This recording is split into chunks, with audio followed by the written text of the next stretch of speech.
What's good? This is JVB representing SPD, and that is sportsperdiem.com. Y'all know that smell? That's the fresh smell of football being back. The NFL season is upon us. It is less than a week away, actually a few days away, but for the Chicago Bears, our beloved, it is less than a week away. Sunday night football in LA against the Rams. Prime time to kick off the season. I just want to give my expectations real quick for the Chicago Bears this upcoming season. But I don't go through all the analytics and all that bullshit. I just go by the eye test. But last season, I was pretty close to my expectations. I believe I had Chicago Bears either 9-7 or 10-6, but they were barely making the playoffs as the 6th or 7th team. And lo and behold, they weren't 9-7, they weren't 10-6, they were average, they were 8-8, yet again under Matt Nagy, but they did make that last playoff spot, that 7th playoff spot, and it didn't matter. The Bears quickly got eliminated by New Orleans Saints, and now we're on to the next. We're on to the 2021-2022 season, and I'm giving my expectations on how I believe the season may go for the Chicago Bears.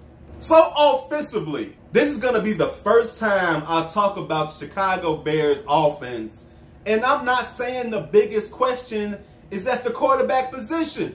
The left tackle position is going to be the most questionable going into the season, for me at least, on the offensive side of the ball. Elijah Wilkinson, he's been in the league for a few years, but he is going to go into the season as the starting left tackle for the Chicago Bears. And of course, Elijah Wilkinson is going to be starting at left tackle because the Bears' second round pick, Tevin Jenkins, is out injured. They knew coming out of college, going into the draft, that this man had back problems. But the Chicago Bears, Matt Nagy, Ryan Pace, they still insisted on drafting the man with the second round pick. So the Chicago Bears are going into the regular season with Elijah Wilkinson as their starting left tackle. Of course, they did bring in Jason Peters, the longtime veteran, multiple-time Pro Bowler for the Philadelphia Eagles. But who knows how much exactly Jason Peters has left in the tank. But the other four guys on the offensive line are returning from last season: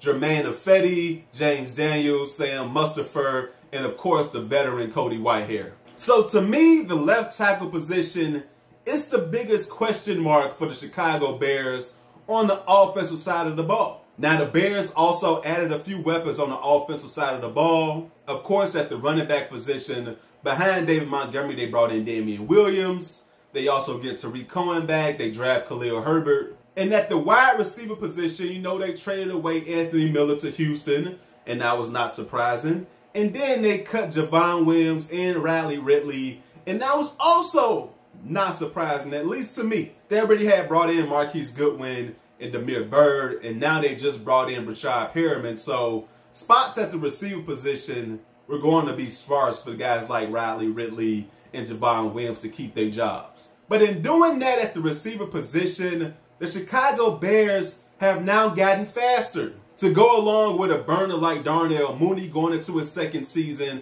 And of course, you have a top 10 wide receiver in the game and Allen Robinson leading the way. So the Bears have improved at the running back position, at the wide receiver position, and with the tight ends, Cole Kmet, another second-year man, we're going to get to finally see what he can do leading the charge. Jimmy Graham is back. He's going to probably still be the red zone target, the mentor of the tight ends, that OG veteran guy in the locker room. And now I'm going to get to the biggest story for the Chicago Bears this upcoming season. Not just on the offensive side of the ball, but overall for this team. And that's at the quarterback position. Andy Dalton is starting, but the young up-and-comer Justin Fields is right behind him. There's been a lot of talk about Justin Fields and whether or not he should be starting over Andy Dalton, whether or not Andy Dalton deserves to be the #1 quarterback for the Chicago Bears. I've done videos on this situation, but Andy Dalton, the Red Rifle, the Ginger Snap, will be the Bears starting quarterback going into week 1 next week against the LA Rams in LA Sunday Night Football, prime time. But the question is, though, how long is Andy Dalton going to be the starting quarterback for the Chicago Bears? What is it going to take for Justin Fields to come in and start for the Chicago Bears over Andy Dalton? I've said this before, but I really believe when they feel like they want to unleash Justin Fields on the NFL world, they're going to do so. I think what they want to do is give Andy Dalton at least 3 to 4 games and see what happens. I think the prospects of Justin Fields playing with these offensive weapons, and no, they're not the greatest weapons in the world, but the Bears have some really good fucking players on the offensive side of the ball. We talk about Allen Robinson. They have David Montgomery in the backfield. Darnell Mooney is going to his second season with high expectations after having a good rookie season. Damian Williams is a really good dynamic running back. Marquise Goodwin, Demir Byrd, Brashard Perriman. Unless you're really into football or fantasy football, you may not know who these guys are. But these guys can take the top off the field, man. And with a guy like Justin Fields and the arm that he possesses, the sky's the limit for this offense. That's just how much faith I have in Justin Fields. To me, he just oozes superstar. Not a lot of players do that. Definitely never nobody at the quarterback position for this franchise done that. It's something about this dude that oozes confidence, that oozes a superstar in the making. I really don't believe it's going to be long before we see Justin Fields take the field for the Chicago Bears and becoming the starting quarterback for this team. But that was the offensive side of the ball. And now we get to the defense. Sean Desai is taking over for Chuck Pagano as the new defensive coordinator. And there's been some excitement for Sean Desai getting that promotion to D coordinator. But there's even more excitement because the man in the middle is back. Big Eddie Goldman is taking back over at the nose tackle position. Of course, he was out last year. He took that COVID reserve time off. He did not play at all last season. But Eddie Goldman is back this season to man the middle. And of course, alongside him is big number 96, Akeem Hicks. And on the other side of him is the young, talented Bilal Nichols, who showed hella promise last season. Now we're going to the linebacking core. And of course, you got on the edge Khalil Mack, number 52. Say what you want to say about Khalil Mack. You can hate all you fucking want. But Khalil Mack is still one of the best defensive players in the game, period. And then on the other side of him, of course, is Robert Quinn. Big money Robert Quinn, who made a lot of money and did very little last season. Let's see if he can play much better this season. But rotating with him going to be Jeremiah Atachu, a veteran that they brought in this offseason. And of course, at the middle linebacker position, one of the middle linebacker positions, I'm going to call him a star. But this man is a star, and his name is Roquan Smith. To me, he is one of the best middle linebackers in the game, period. Covering sideline to sideline, tackle machine. Roquan Smith is a beast. And next to him is not going to be Danny Trevathan because Danny Trevathan's on IR.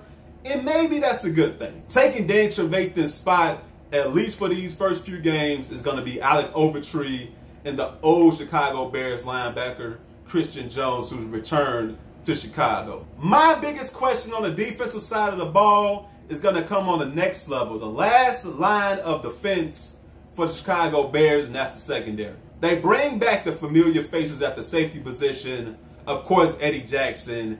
And then you bring back Tashawn Gibson, who had a really good season last year for the Chicago Bears. And on the one side of the quarterback position, you got the second-year man, Jalen Johnson, who has a lot of expectations coming into his second season after having a pretty damn solid rookie season. But on the other side at cornerback is going to be Kendall Vildor. Kendall Vildor, also a second-year man.